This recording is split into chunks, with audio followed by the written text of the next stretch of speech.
of Nigerian population is below 18 or 18 and below.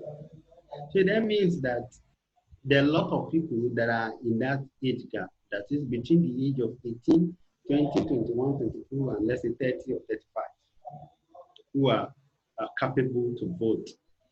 They are energetic. They are, I want to believe that they are vibrant.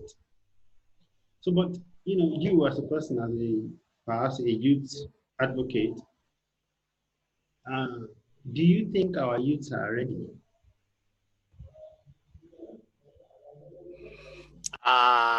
The youth are not ready. The youth are not ready to take power from the the older generation, from the grandpas and grandmas in power. The youth are not ready. I saw in the news about Obasanjo's comments encouraging the youth to send the old guys packing, but the youth are not ready because youth participation in politics is very, very low, and not encouraging. Apart from being low, it is not also encouraging. Our youth take pleasure in participating in every other thing but politics, and we can say this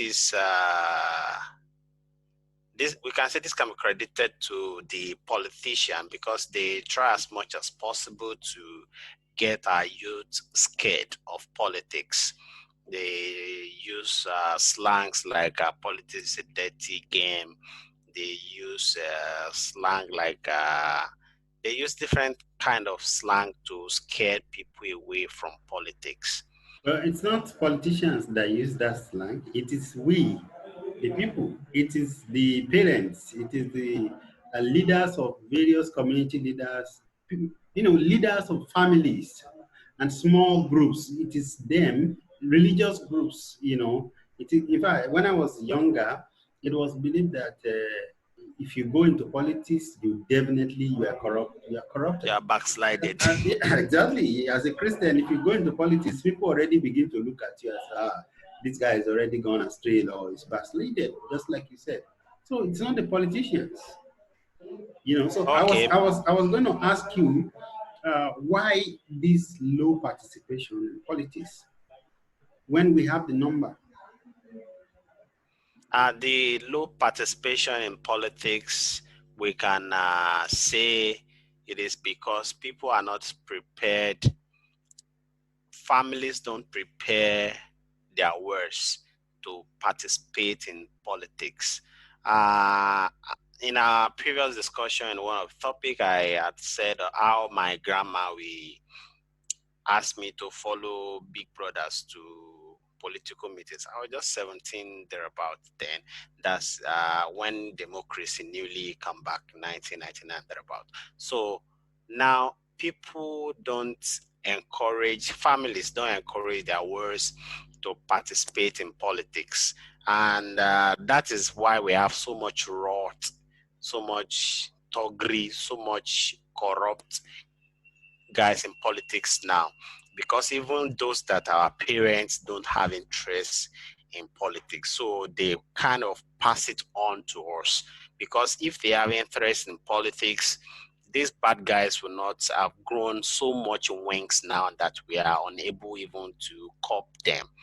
So the reason youth are not ready or get participating in politics is because of this. The family doesn't prepare them to participate in politics. Also, some family have used that the word I used the other time, that politics is dirty and that you might get killed if you participate in politics and all that. So this kind of scare people away and let them lose total interest in it.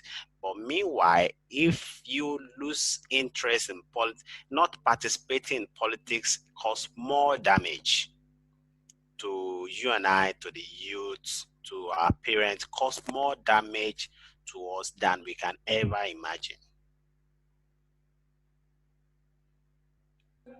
Okay, so this is brilliant. Now, if, like you have mentioned, that our parents' influence, religious influence as well, and the lack of preparation for leadership. All right, parents are not preparing people or their children to be able to take position of authority or leadership in the society.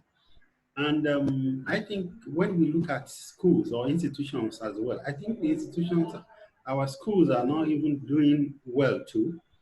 Take for instance, when I was in college in the early 2000s, politics, youth politics or unionism was very strong in my college. Okay, but nowadays, I think it has gone to the level where even the VCs and the leaders of the institution, they just nominate or kind of choose somebody for who can who will listen to them and do whatever it is they want him to do. All right. So systematically, we find out that it's our fault. In my own opinion, okay, our fault. And when I say our, I mean we, the society, we, the people, which includes the parents, the institutions, yes, educational institutions, all right? It also includes the religious institutions, all right? So it's our fault because I want to believe that if you round up all the number of politicians that we have in Nigeria today, they are probably less than 5%. I mean, the politicians that hold the important or key positions, they're probably less than 5% of our population. Not even probably. I'm sure they will be less than 5% of our population. We are about 200 million people, right? But most of us, you talk to any youth, you see that they're not really interested in participating in politics. So now I was going to ask you, what is the way out? The only way out is that some of us that knows that there should be more youth participation in politics. We should not keep quiet. We should keep talking, encouraging youth to participate in politics. We should keep encouraging them to keep participating in politics because the business remains the same. It's a business of monkey see, monkey do. Like our parents and the family and the society, the schools has been saying things that stop youth participation in politics. We must now start saying things that will encourage youth to participate in politics. Like the saying that politics is a dirty game. I've said if politics is a dirty game, then we should be the detergent to wash it. So now I we love that. I so we really must like it. be the detergent to, because whether we like it or not, we are participating in politics in one way or the other. And not going out to vote on the election day is only empowering the wrong people to make choice for you.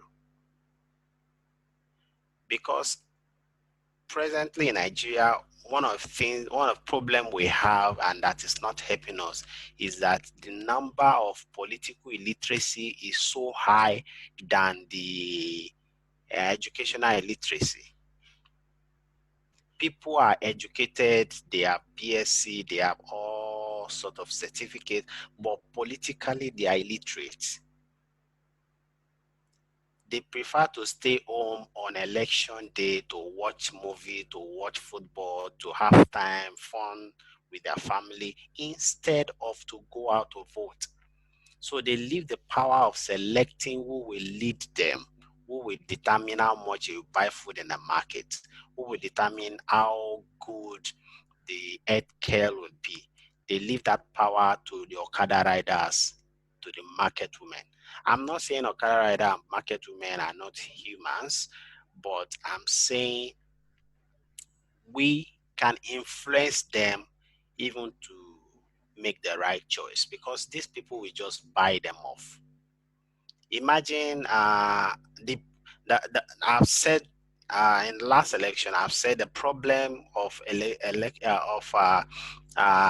problem of Nigeria vested mostly on middle class, because this middle class, an average middle class in Nigeria has a hairdresser that take care of their hair, or a barber that cut their hair for them.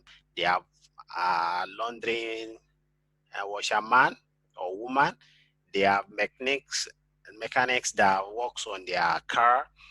They have market woman. They buy things from the market. So now these people look up to them as Akowe, as those that knows more than them.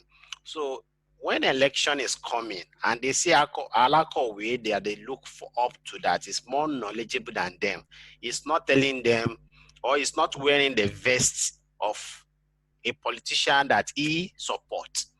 Now we are now making them vulnerable to the corrupt politician to easily prey on them by giving them 500, 1,000 to buy them.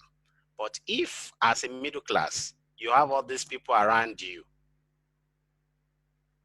that are looking up to you and regard us as we are more knowledgeable than them, and they see us during when election is coming, during the campaign, they see us, we are wearing the shirt of particular person, they ask question,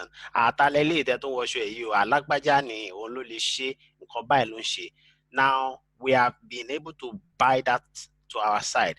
Now imagine that market woman, or that mechanic, or that barber, he will now be telling his friends too. That is how campaign generate. So if we are not saying anything, we make them now vulnerable to all these politicians who will just give them money on election day. And that's why you have some of them,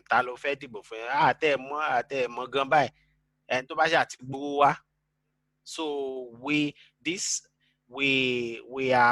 this is our fault, because we make them to be vulnerable to these bad guys. But when we take up interest in politics, they see us, they think they knows more than them. So when they see us supporting somebody, they knows this person has good thing to offer, so they will support that person. That is why the business remain the business of monkey see, monkey do. When they see us, when they see us, then they will do it also. And also people need to start coming up also for political post, political office. If they are looking for somebody to lead, and you know you have what it takes to lead, and you don't raise up your hand, a fool will rule you. So when election is approaching and it's time to run for an office, those that have the capacity and ability among us should also stand up to the task, and we should support them. All right. During the last election, there were younger candidates, very agile, brilliant, well-traveled candidates who were contesting for the post of president. And, I don't need to even mention them, but for the sake of viewers, people like Showore, people like Dr. Professor Mogalu, people like Feladrio Toyi, Tokwe Fashua, and co. All right. But you see that most young people who seem to be, politically active, people commenting on the internet, they were always talking about experience. That okay, this people does not have experience, so they talk about Buhari being someone who has been a military leader, military head of state. Atiku, who has been a vice president, and a governor. Now, the thing is that what is the input of that experience now? As far as I'm concerned, I've not seen anything that can be ascribed to leadership skills that have been learned as a result of the experiences of Buhari or whoever that has had experience. So now, could it be low self-esteem that is making the Nigerian youth to look down on themselves and look down on people like Showore and co that makes them think, oh, he cannot do it, he doesn't have the experience. So, what do you think about this, even as we round up? Uh, Talking about experience and talking about youth we see online that come to discuss politics. See, this is why we must continue to talk and not stop. Some people don't have idea on their own. Some people don't have anything to say. Whatever you say to their ear, that is what they hear and they start saying it. Some people, they just go to the bus stop. In the early 2000, I am a regular, I patronize the newspaper stand at the bus stop very well. In fact, at Ibadan, Texaco, Ibadan, closer to Globacom. So now, some people are just there to listen to the argument or what is happening. Now, some people also are there arguing, and you will think they wake up in Aso Rock that day. So those people we see online, we think they are active, they are talking. Some of them don't even know what to say. Some of them even don't know what they are saying. But what they have heard somebody saying is what they are now repeating.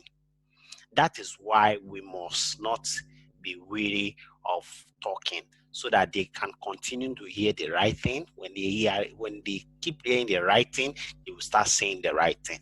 That is why they are saying, and they don't have, because they have heard from somebody that the young guys don't have experience. That's why they too are just saying it, they don't have experience. They don't have experience. Obongo gbe obongbe obogun okpe. So that is their matter. And talking about experience does not have anything to do with governance. Thank you so much, Mr. Owen. I don't want us to make this recording very long, and so I think we would do this. We'll continue the discussion, just like you have rightly advised that we should continue to talk. And we are inviting individuals who are interested in joining the conversation to please reach out to us on any of our platforms. It's opinion sharers. Mr. Omi, thank you very much. Thank you for having me. All right.